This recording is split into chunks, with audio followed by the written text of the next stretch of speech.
Hello, I'm General of the Armies, Ulysses S. Grant, and I welcome you here to join me this day in my library.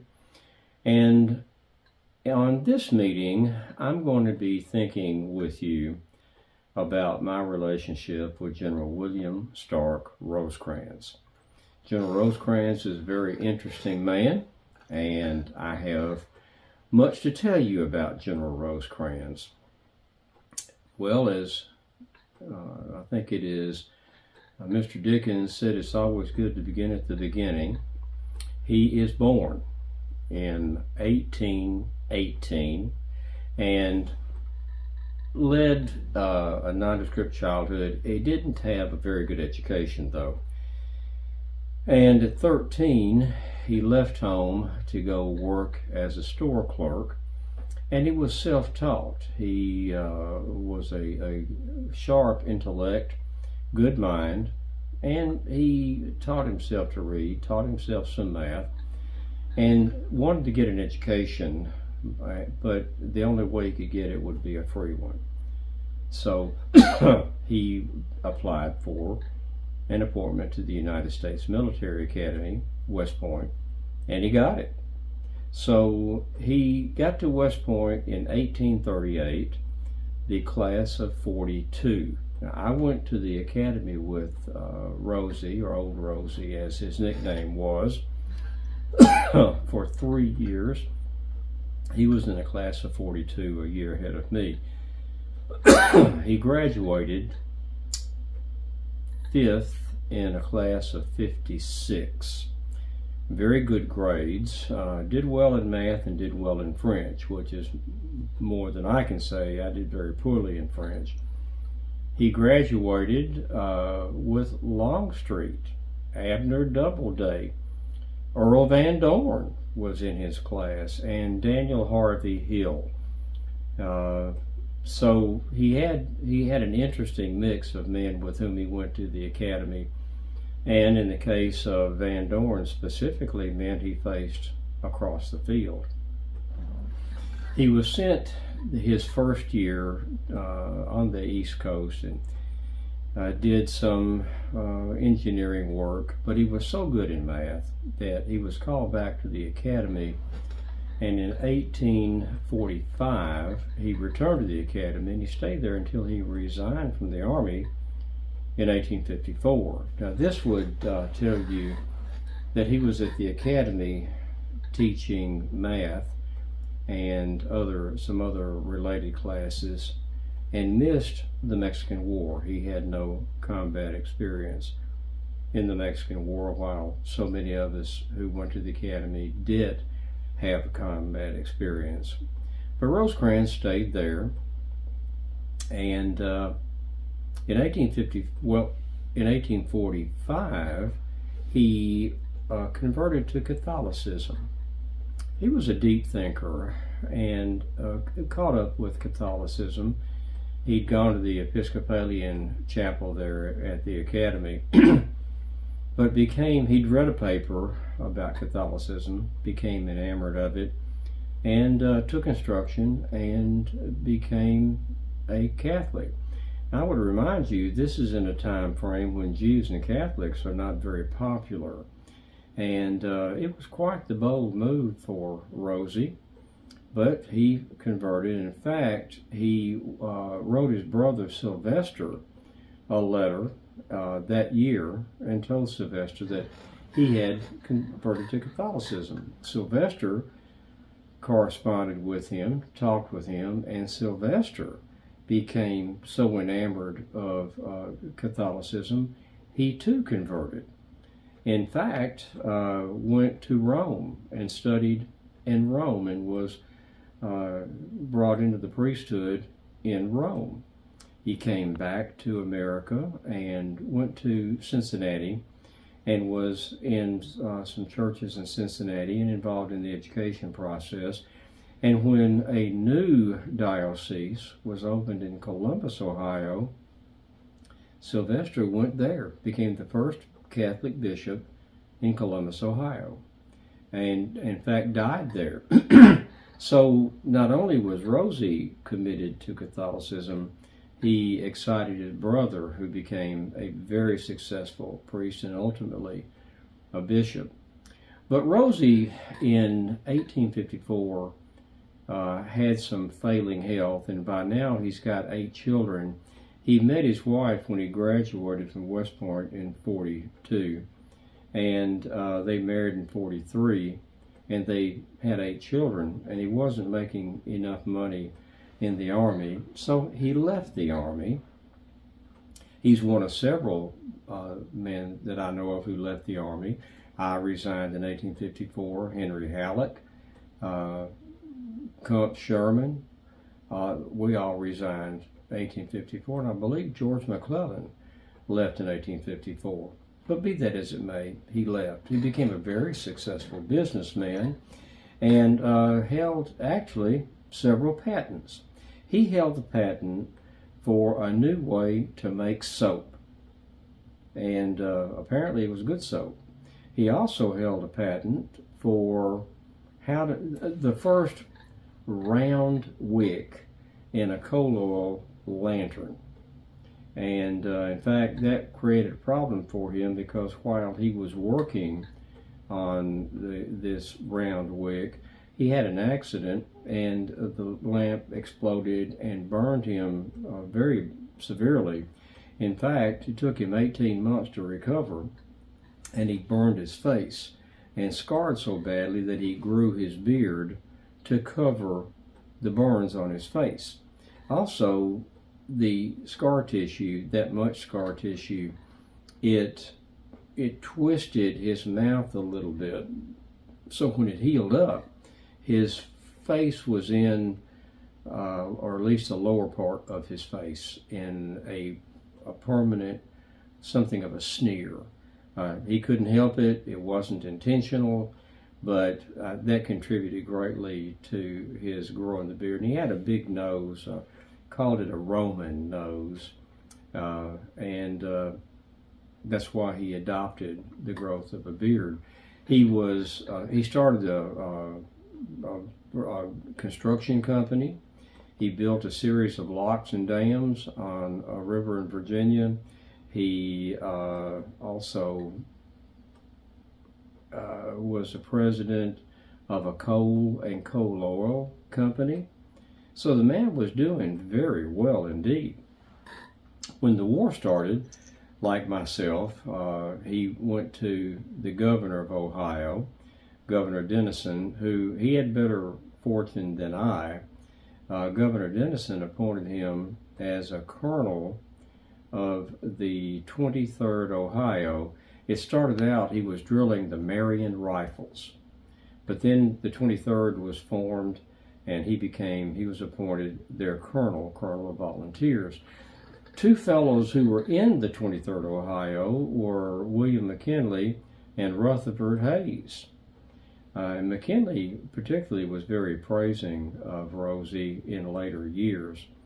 But he became the colonel, and then he went with McClellan. McClellan would see him. He wouldn't see me when I went to Ohio about the same time, trying to get a commission. McClellan avoided me. He embraced Rosecrans.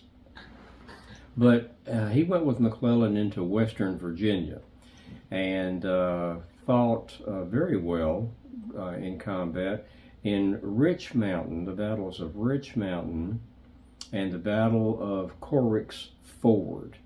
Apparently outstanding leadership, combat leadership, and did very well. McClellan got the credit for it. Combine the successes in Western Virginia, and went against Lee, Robert E. Lee, in his first combat command. And Lee had as his subordinate John B. Floyd, whom I met almost at Dover, Tennessee, and Fort Donelson later. But John Floyd was with Robert E. Lee in Western Virginia with Lee's first combat command, and defeated Lee, actually. Well, McClellan got credit for it, particularly when you combine that with the debacle at Bull Run. So McClellan's called to Washington. Well, Rosecrans is promoted to a brigadier general May the 16th of 61, brigadier general of volunteers, and he's put in command of the Department of Western Virginia, and he's got about 22,000 men. Well, he devised a plan to go after Winchester, Virginia, and he appealed to McClellan. Well, not only did McClellan turn him down, and he asked for 20,000 more men. McClellan not only didn't send him the men, he in fact took his command away because John C. Fremont had gotten an appointment. Fremont is put in command of the troops there, and Rosecrans finds himself out of a job. He doesn't have, he's a general with no command. Well, he's transferred west. So when he got west, well, he was brought down here into the the Western Theater, and was given command of the 14th Corps, which ultimately became the Army of the Mississippi, which was a short-lived army, but the Army of the Mississippi. And he was put under my command. He chafed a bit with the original Battle of Corinth, with the siege, or when there really wasn't a Battle of Corinth, but he was doing a good job, and I had no difficulties with Rosecrans until the Battle of Corinth. Now, Bragg, going into the late summer of '62, Bragg was in Middle Tennessee and wanting to go up into Kentucky. And Jefferson Davis brought Sterling Price and Earl Van Dorn together in the Western Theater there, and they wanted to keep me from reinforcing or going and keeping Bragg from going into Kentucky. So they determined to attack Corinth, Mississippi, or Iuka, Mississippi. On September the 14th of '62, Price moved on Iuka. Now, Iuka is about 20 miles away from Corinth, and Burnsville, Mississippi is 5 or 6 miles north of Iuka. So you've got Corinth to the west of Iuka, and then Burnsville, and those come together in just a moment. And I had sent Rosecrans to go against and to take Price. Van Dorn is about 4 days away from joining Price in Iuka on September the 14th. Now, I had told Rosecrans to attack Price, but EOC Ord, Edward Otha Cresap Ord, is in Corinth, helping to guard the rail lines. I've got Sherman in Memphis, and Ord is in Corinth, and I've got Rosecrans on the Memphis and Charleston Railroad, east-west, between Memphis and Corinth, which is about 75 miles. So those three men are in that line: Memphis, Rosecrans, and Corinth. Iuka, if you do a crescent, Iuka is in the middle of the crescent. Rosecrans is coming up from the south, or rather Price is coming up from the south to take Iuka and wait for Van Dorn. Van Dorn's 4 days out. I decided to have, or Rosecrans rather, suggested that Ord would come up the Mobile and Ohio Railroad from the southwest. Ord would be on the northwest side of Iuka, and when Price got to Iuka, they would clamp the two halves of the armies together and defeat Sterling Price before Van Dorn could join him. So I determined this would happen on the 18th, September 18th of '62. And it had been raining, pouring down rain, and Rosecrans was delayed from the mud. He was doing the best he could. He telegraphed me in Burnsville, Mississippi, and said he couldn't get there until the next day. He began marching at about 4:30 in the morning, which he did. Now, I was with Ord in Burnsville, just a few miles away, and we told Rosecrans that we would attack and fall in, shut the trap when we heard the battle in Iuka. But because, and Rosecrans moved about 4:30 in the afternoon, when he got near, just a couple of miles out from Iuka, he's marching on the Jacinto Road. There are two roads that were leading into Iuka, the Jacinto, and then to the east of it, the Fulton Road. I had told Rosecrans, bring men up both roads. Rosecrans opted not to. He didn't tell me. He felt that his force would be divided and he could be defeated in detail. So he didn't come up the Fulton Road, did not cover the Fulton Road, came in on the Jacinto Road. When he got to Iuka, about 4:30 in the afternoon, Sterling Price hit him with a fury, and they fought from 4:30 into the darkness. And it was such a savage fight that Sterling Price said later, I never saw any action that surpassed it in my experience in the war. Well, when it got too dark to fight, Sterling Price fell back a bit, and so did Rosecrans. The other part of the plan, with Ord coming in, did not occur because of a temperature, a cloud, acoustic shadow, I think is what it's called. The wind was blowing from the north to the south toward Iuka. Ord and I never heard the sound of the battle. We kept wondering when Rosecrans was going to do something, and Rosecrans is a few miles away fighting for his life, wondering where we are, and we didn't find out about the battle until we got messengers into the darkness. Rosecrans determined he was going to hit Price the next morning. Price had already determined the day before he was going to evacuate Corinth and go back to the south and meet Van Dorn, which he did. Now, Price's entire army marched down that Fulton Road that Rosecrans had opted not to cover, and completely got away. When daylight came, there's no Sterling Price to attack. I was not happy with that at all. And there was a Colonel David Murphy from Wisconsin who had precipitately burned some supplies, and Rosecrans wanted to sack him, and I said, no, don't do that. He's a civilian, he's a volunteer. He just panicked. It was the same David Murphy when at the Battle of Holly Springs later that December surrendered Holly Springs without a fight. I should have let Rosecrans sack David Murphy of Wisconsin. Well, Price fell back, and the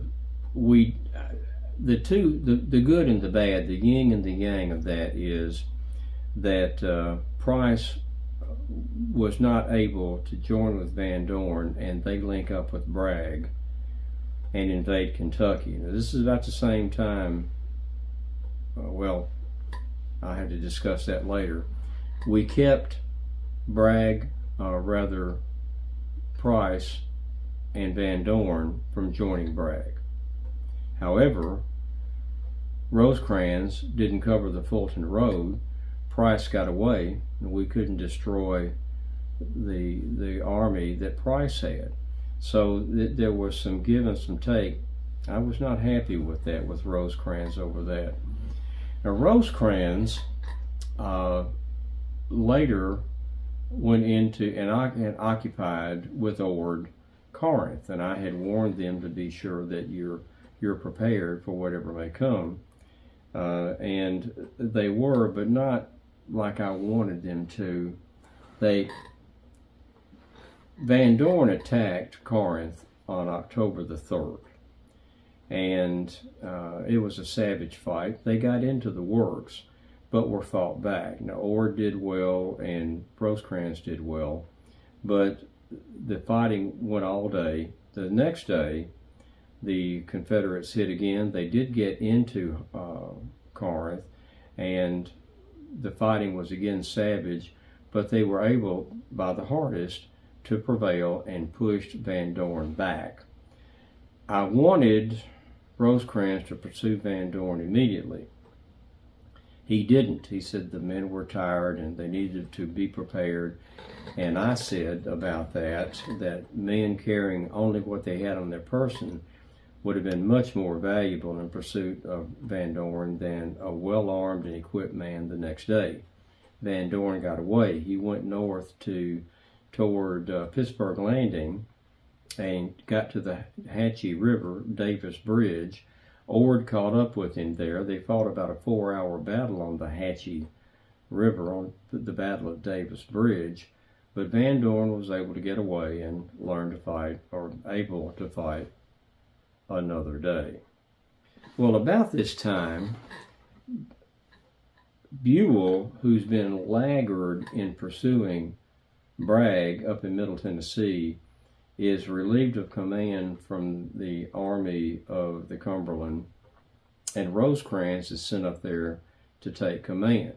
Well, he got to Murfreesboro, Tennessee, which is 25-30 miles southeast of Nashville, and took command of the Army of the Cumberland.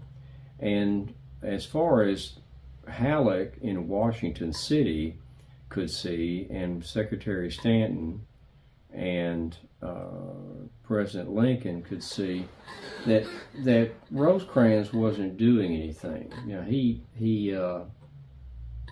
just seemed to be in a stall.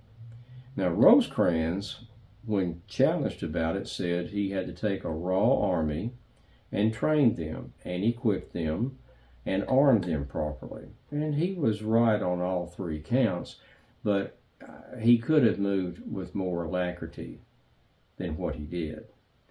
And Bragg is rumbling about going into Kentucky. The president is greatly in fear that he's going to do just that. And Stanton as well. Stanton is telling Halleck to twist Rosecrans' tail and get him to move against Bragg. Well, Bragg finally attacks Rosecrans on December 31st of 62. They fought all day December 31st in some of the most savage fighting of the war. The 1st of January was a quiet day, and on January 2nd of 63, they went at it again. Again, some of the most savage fighting of the war. In fact, I believe that the Battle of Stones River is, when one considers the number of troops involved in the opposing forces, that it is the bloodiest battle of the war. And after that battle, Bragg fell back to Tullahoma, and which is not far from Murfreesboro, where the Battle of Stones River was fought, and goes into camp licking his wounds, and so did Rosecrans. And Rosecrans stayed there for 6 months. Now, by this time, at the end of about a 6-month period, getting into June, I'm in Vicksburg holding a siege with Pemberton there, and I'm wanting reinforcements. Jefferson Davis is in Richmond, and he's wanting for Bragg to move or send reinforcements to Pemberton or Joe Johnston in Jackson, Mississippi, to help Pemberton, who's bottled up under siege in Vicksburg. Neither army is moving. And President Lincoln gets the Secretary of War Stanton to wire Halleck, and Halleck wired Rosecrans and said, "You've got to move." And Rosecrans said, "Well, I'm preparing," and so forth. Finally, after several of these messages, Halleck says, "If you don't move against Bragg, I'm going to be forced to relieve you of command and put somebody else in who will, if you don't move immediately." Well, Rosecrans replied back that if you mean by immediately tonight, no, If you mean, in a few days, then yes, I'll move. So the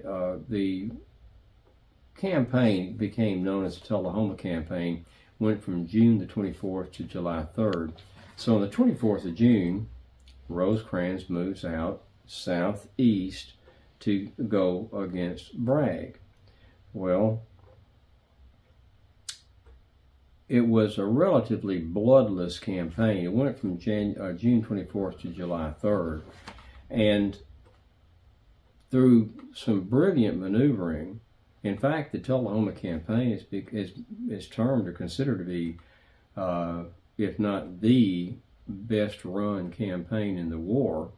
It's one of the best run and most effective campaigns in the war.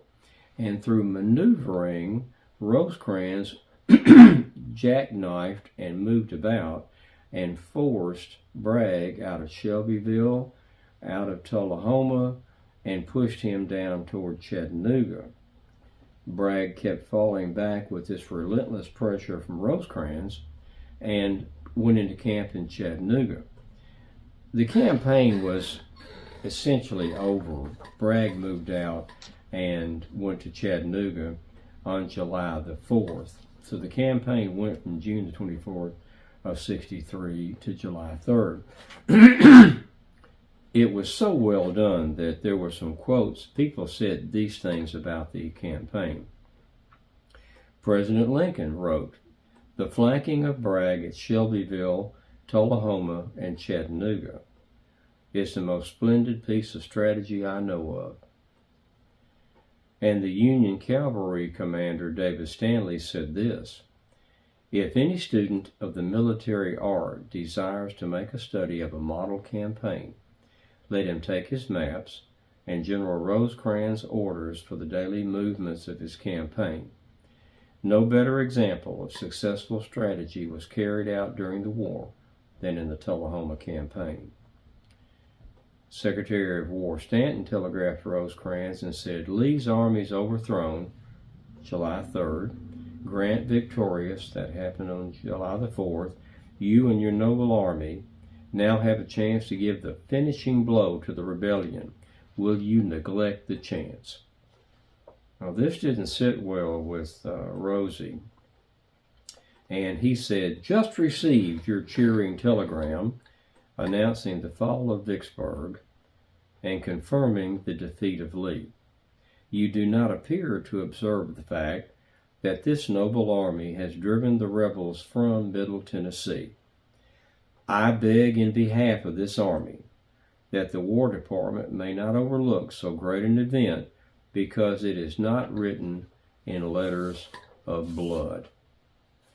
Because it ended, when you think about Gettysburg on July 3rd with Pickett's charge, and then Vicksburg falling with a whisper instead of a battle, and then Middle Tennessee falling, in essence, when Bragg moved back into Chattanooga, the eyes of the country were not drawn to the end of a brilliant campaign and bloodless, relatively, that Rosecrans had done.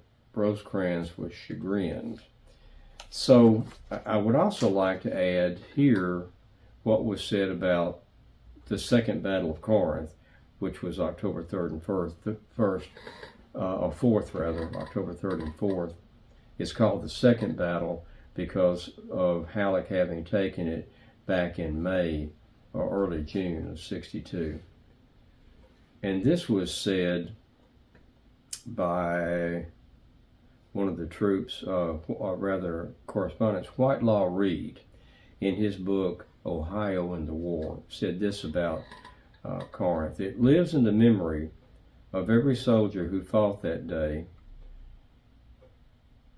how his general plunged into the thickest of the conflict, fought like a private soldier, dealt sturdy blows with the flat of his sword on the runaways, and fairly drove them to stand. Then came a quick rally, which his magnificent bearing inspired. A storm of grape from the batteries tore its way through the rebel ranks.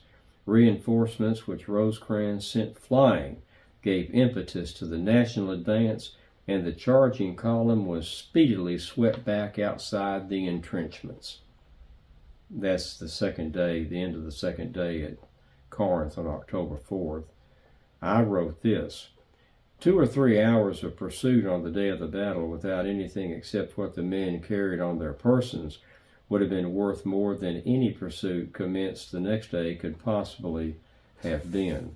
So, a reflection back on the Second Battle of Corinth on October 3rd and 4th, I wasn't happy that he didn't pursue, as I said earlier, and Whitelaw Reid had a very high opinion of what General Rosecrans did during the Battle of Corinth. But back to Chattanooga. So Bragg, at the end of June and early July, is encamped in Chattanooga, around Chattanooga. Rosecrans moved on him, and Bragg fell back across the state line into North Georgia and the mountains there. Now, 2 things had happened with reinforcements. Longstreet had been sent down with 2 divisions to join Bragg.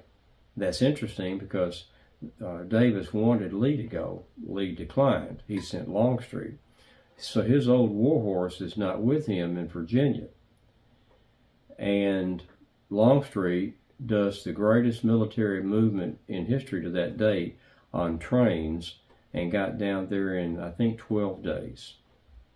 Well, when he got there, it wasn't a joyful day for him because he couldn't abide Bragg. He hated Bragg. Bragg hated him. Nevertheless, Longstreet is there to help Bragg. The only time a force from the Army of Northern Virginia came west to fight with the Western Army. On the Federal side, Joe Hooker is sent down with about as many men, maybe a little more, from the Army of the Potomac, which is the only time in the war that the Army of the Potomac sent a force down to fight with an army in the West. But Bragg had fallen back into North Georgia, and Rosecrans had 3 corps or 3 divisions of his troops going into North Georgia, and they were not in supporting distance of each other. And he thinks that Bragg is still on the retreat from him. At this time, though, Bragg is not moving back from Rosecrans. He's waiting to get him right where he wants him, which he did. Rosecrans unwittingly went into Bragg's trap. And on September the 19th, Bragg slammed shut the trap jaws. And the bloodiest battle in the Western theater was fought for the next 2 days, September 19th and 20th of 1863. And Chickamauga, I understand, is River of Death, and that's exactly what it was.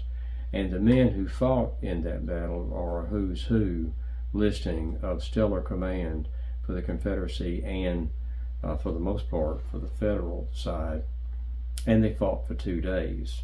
Now, one incident I should like to mention is that General Thomas Wood, on the 20th, Rosecrans, who was a very profane man and smoked cigars one after the other, was stressed in the battle, and he found that Thomas Wood had not moved quickly enough to suit Rosecrans.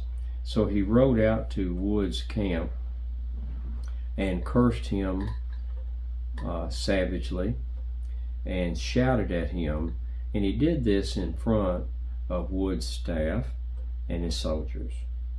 And then he thunders away.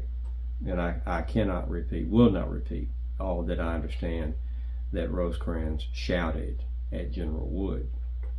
And then in the lineup of the battle, Thomas has got one end of the line, George Thomas, and then there's General Reynolds. And in the confusion of the battle, one of the officers on the Federal side perceived that there was a gap in the line. And he tells Rosecrans, and Rosecrans sent a staff officer out to tell General Wood, move to your right immediately. What had happened was there were troops in the tall grass and the trees that could not be seen. They were there. There was no gap. But General Wood, who'd just been cursed heatedly and in front of his troops, knew this. But he said, all right, I'm moving. The staff officer that brought him the message said, but don't you see, I have been ordered to move, and I will so move right now. And he pulled his corps, I believe, over to the right to get next to and fight with George Thomas. Thomas intercepted him and said, I don't need you here, I need you in another place. And he said, will you assume the responsibility of changing my orders? And Thomas said, yes, of course I will. And only then did Wood move where George Thomas told him to go. But when Wood moved over, he opened up a really wide open area in Rosecrans' lines. And on the Confederate side of that gap was none other than James Longstreet. And Longstreet poured thousands into that gap. And when they got into the gap, he turned and went sideways and very nearly won the battle there. Rosecrans was stunned, and James Garfield was I think his chief of staff. Rosecrans is trying to save the army by now, and he sent Garfield to George Thomas and to ask him, told him, hold at all costs. And Rosecrans retreated back into Chattanooga. It would have been better if he had gone to George Thomas himself, but he sent Garfield. Garfield told Thomas the situation, gave him his orders, and Thomas said, I'll do it. And Thomas, with his men armed with 7-shot repeaters, did indeed hold under the most heated of attacks. It was a monumental feat on the part of George Thomas and his troops. And George Thomas earned the title of Rock of Chickamauga because he kept the entire army from being destroyed. And when it was possible, he pulled back in. They went into siege in Chattanooga, and this is September 20th. I was sent up there, got there on the 23rd. On the 21st, in Stevenson, Alabama, as I recall, I met Rosecrans on his way out because I had relieved Rosecrans and appointed Thomas as commanding officer. I relieved Rosecrans. And I ran into Rosecrans on his way out, interviewed him for an hour or so and asked him what he thought of the situation, told me what he thought I should do, and it was exactly what I had already planned to do, and I just marveled why he didn't do himself what he suggested that I do. He went back home then for a while and was assigned duty in Missouri, just desultory duty. He did, however, stop Sterling Price, met Price again in '64 when Price was going into Missouri, and Rosecrans stopped him. Rosecrans then, let me see, thinking about, he stayed with, in '64 though, as well as stopping Price, he was offered the vice presidency to run with Abraham Lincoln. Yet another case when one thinks Rosecrans could have been the president. But he replied that he would accept it, but Lincoln never got the letter. It's felt that Secretary of War Stanton stopped the letter from getting to President Lincoln. But Rosecrans, William Starke Rosecrans, was offered by Lincoln the vice president's place on that ticket, and had he had his letter, received, he would have been the President of the United States. But Rosecrans stayed in the Army until he was mustered out in January of '66. He was later breveted Brigadier General, Regular Army, and to go forward in 1889, he was placed on made a Brigadier General and placed on the active retired list. In '68 and '69, President Johnson sent him as minister ambassador to Mexico, and he served there 2 years until I took office, and then I replaced him. He went to California to seek his fortune, and in the next few years, he got the nickname of the Great Decliner, because he declined the Democratic nomination to run for the governor of California, and then the governor of Nevada, and then as a congressman, I think, from Utah. But he was offered 2 gubernatorial races and a congressman, turned down all 3, said his business was doing too well, and I don't think it was a friendly term, but became known as the Great Decliner. In 1881, from California, he ran for Congress, and he served from 1881 to 1885. And it is singular, I think, that when the bill was being put through Congress in 1885 to restore me to the active retired list so that Julia could get a pension, Rosecrans was one of the few congressmen that voted against it. So he got, I suspect he might feel like the last lick, because he voted against my getting a pension in 1885 when I desperately needed it. He later went on, he died in 1898 and was buried in California, and then he was later disinterred and reinterred in Arlington National Cemetery, where he now rests. And that is the story of my relationship with General William Starke Rosecrans, and how we worked together and did not work together. I should also like to add here, as I'm thinking about it at the end of our conversation, his grandfather, his mother's father, Mary Hopkins was his mother, but his grandfather was a Revolutionary War soldier and was one of the signers of the Declaration of Independence. But I feel like, for the moment, I have said quite enough and related all I should like at this time to say about General Grant and William Starke Rosecrans. I'm glad you've seen fit to join me this day in my library, and hope that you will see fit to join me in the future here in the library and in the parlor when I reflect about a person, place, or event in the war or after the war, and share my thoughts with you.